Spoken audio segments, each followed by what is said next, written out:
Chapter 23. High Society Ladies. As I was completing the preceding chapter, it came to me that a rite like this could be successfully applied in our day, too. People in many parts of Russia today, mainly readers of the Ringing Cedars series, are gathering together in groups, each family taking a hectare of land, planting orchards, building houses, and setting up their own little motherland. They are doing this, by and large, as families.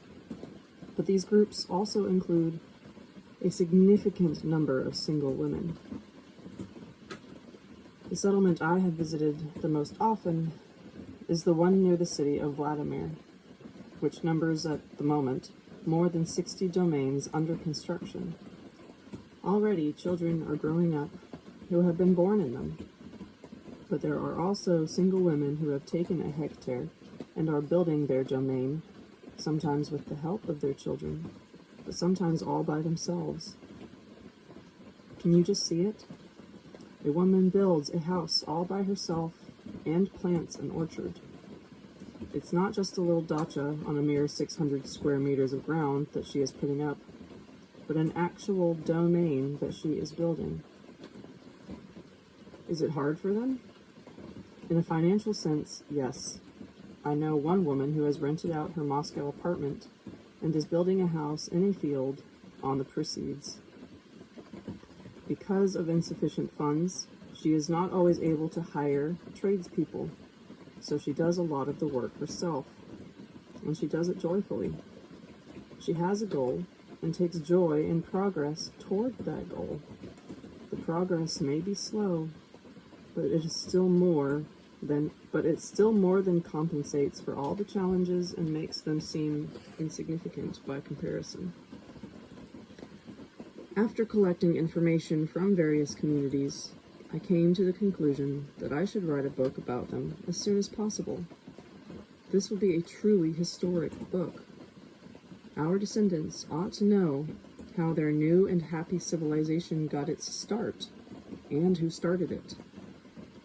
In the meantime, I asked the wife of one of the founders of the Radnaye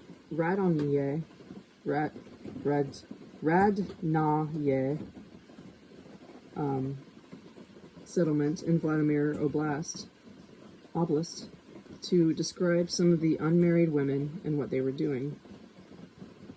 Footnote: Radnaye, the name of the settlement in question, literally meaning one's own or native, derived from the root rod, kin or family. For further information on this Slavic root, see footnote 1 in Book 4, Chapter 24. Here is her brief descriptions. Evgenia T., born in Moldavia, 53 years old, a geologist, a real beauty, with a smile that would outshine Hollywood stars. She has an apartment in Malakhovka near Moscow, but she doesn't go to it. She says, "My home is here." She first came to have a look around 2003. She went mushroom picking in the woods. "They warned me," says Evgenia. "They said that's not your average forest, but I told them, I'm a geologist, I shan't get lost. I spent 12 hours wandering within a 3-kilometer radius. My legs were practically broken by the time I got back around midnight. This is my place," I said. I rented out my flat in Malakhovka for 10,500 rubles a month.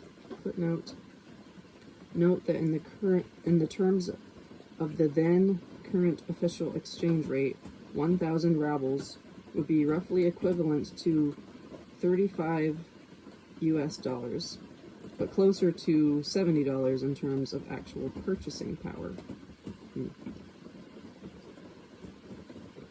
I was able to start building with the money I received.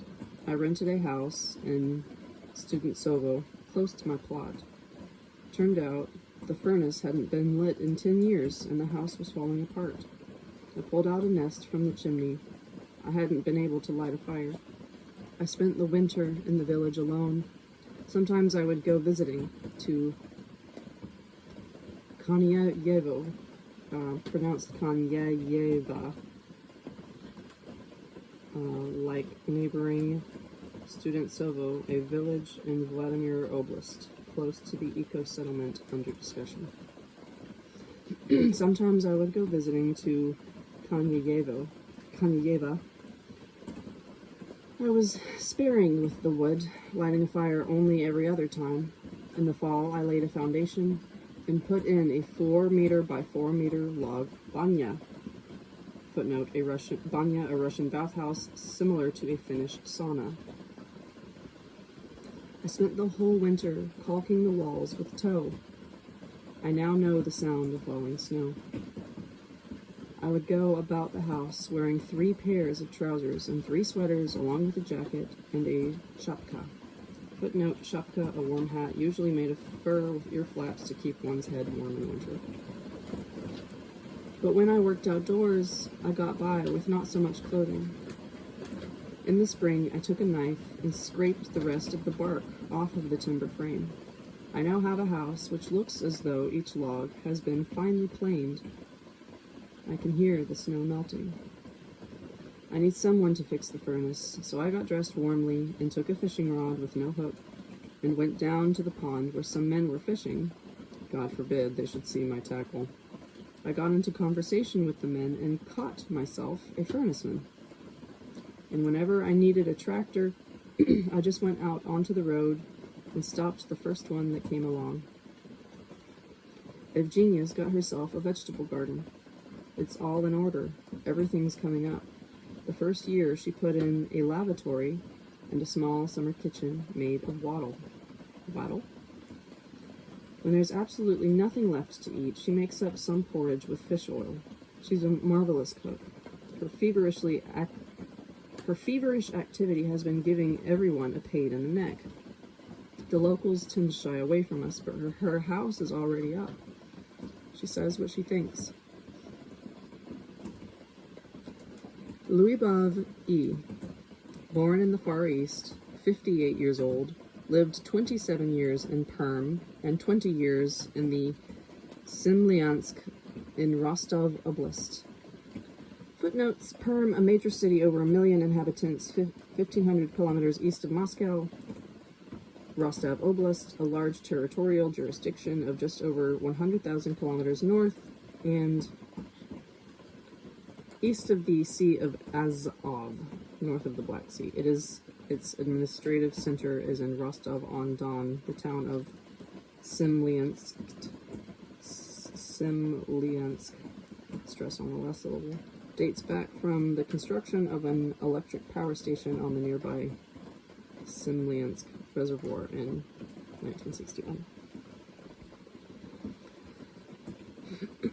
She's an ichthyologist, worked with fish conservation, now retired. Footnote, the normal retirement age in Russia is 60 for men and 55 for women. She has a mother, 84 years old, and a son, 30, who lives in Perm with 2 grandsons, and another son, 18, who lives in Semlyansk. This year she began counting time in reverse, says she's now 57. She began setting up her domain in 2003.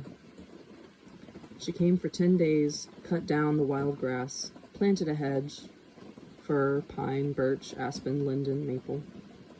And an ideal plot indeed. In the winter she brought 50,000 rubles with her, all her mother's savings. She put up a house frame and covered it with asphalt roofing. In the winter, she arrived with her ex-husband. He dropped her off on his way to Perm. They worked on the plot together. She says if it had been like this before, she never would have left him. She arrived in the summer on the 6th of July. She was hurrying to get here in time for the feast of Ivan Kupala. Footnote, Ivan Kupala, the ancient Russian summer solstice holiday, later adopted by the Orthodox Church under the name of a Christian saint, Ivan Kupala, the Russian name for St. John the Baptist, whose official day of June 24th in the Orthodox Church's Julian calendar falls on the 7th July by our Mahdian Gregorian calendar. Even in their present form, the Ivan Kupala celebrations preserve key traits of the pagan festivities, including letting burning wheels run downhill into water to symbolize the descent of the fiery, masculine energy of the sun god, Yarila, into the water, the feminine element of Mother Earth. Jumping over a bonfire with one's intended mate, bathing in the lakes and rivers, searching for fern blossoms, symbolizing a spiritual insight into the workings of nature, and picking medicinal plants throughout the night. One of the main festivities of the pre-Christian era, the summer solstice, was traditionally the day on which weddings were played out, more or less as a game. She really loves holidays. She sings, plays the guitar, and dances. She gets a pension of 2,000 rubles a month. She took a leave of absence from her work for the summer. She's got enough money except for travel expenses. The community has helped her buy bricks, cement, and timber. She herself spent a month laying the foundation under the furnace. Then she put in the foundation for the house frame, put in uprights under the floor joists, caulked the whole house, made an awning, and built a summer stove. She dragged around barrowfuls of rocks, sand, and crushed stone. She thought she couldn't do it, but she could. She got stronger, lost weight, and began swimming across the lake and back, something she couldn't do earlier. She took off 10 years. She dreamt of looking just a year younger. Her eyes sparkle. She's always smiling. She's made friends, and she gets along with everybody. She's building the house for herself and her mother, and hopes the two of them can move in come spring.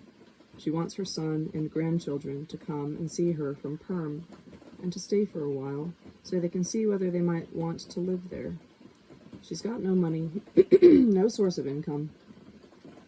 She does have an old Italian violin, which her father brought back from the war. 15 years ago, experts appraised it at between $10,000 and $15,000 minimum without restoration. She really hopes she can sell it. It's a violin ready to be played, not just a museum piece. If she pulls it off, the work will go faster. If not, she'll have to do everything herself. But you can't lay down a floor or ceiling without boards. She's very concerned over the lack of funds, but the house is getting built. She'll be coming again in September for a month. This past winter, she visited her grandchildren in Perm and paid a visit to her new domain on the way back, just for one day, to walk around, to stand in her own place, even though she could have taken a direct train to Rostov. Natalia D., born in Vologda, came here from Moscow, has 2 children, daughters 2 and 5 years old. She's been living in a tent since the end of May. She's divorced and wants to take her children out of the city to avoid having them turn into puppets of the system. The summer has been cold and rainy, but not a single complaint from Natalia. They brought in an old trailer for her. She's peeled off all the old wallpaper and given it a thorough cleaning. She wants to cover it with board siding, and put in insulation, so she's buying up boards. She has no money. Her husband provides enough to feed the children. She's now living with them and earning a living by working in the old field, helping the men put in the foundations. She dreams of staying on in the domain, even if not for this winter, then at least for the following one. She's studying all the different house plans that she can build herself, including an adobe and a dugout. The children have become calmer and more cheerful. When she drops by Liaba E's house and sees what she's managed to do, she says, "Well, if you can do it, I can do it. After all, I'm younger and stronger than you." She'll do it. She's always smiling and has a terrific singing voice. She's got a college-level education, a beautiful soul. Sorry to be so emotional, but I just love them all so much. Nadezhda Z, a farmer from Belarus.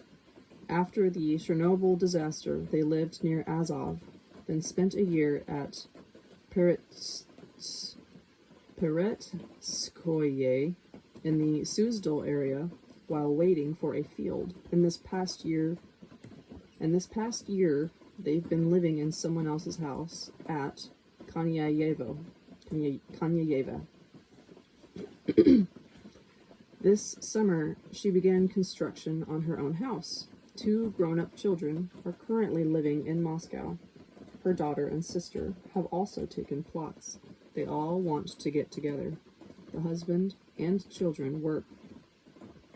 Nadezhda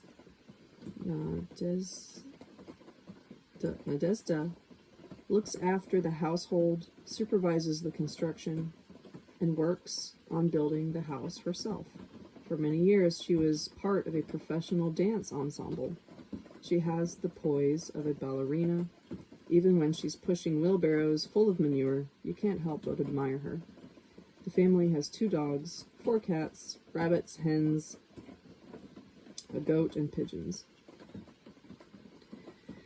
The house is awash with all sorts of flowers, both plain and exotic. She has an encyclopedic knowledge of everything she needs to know about.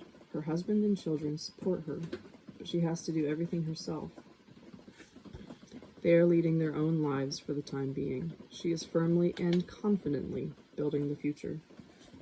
She recently broke her right arm, falling off a bicycle, which her children gave her as a 50th birthday present, so that she could get around everywhere.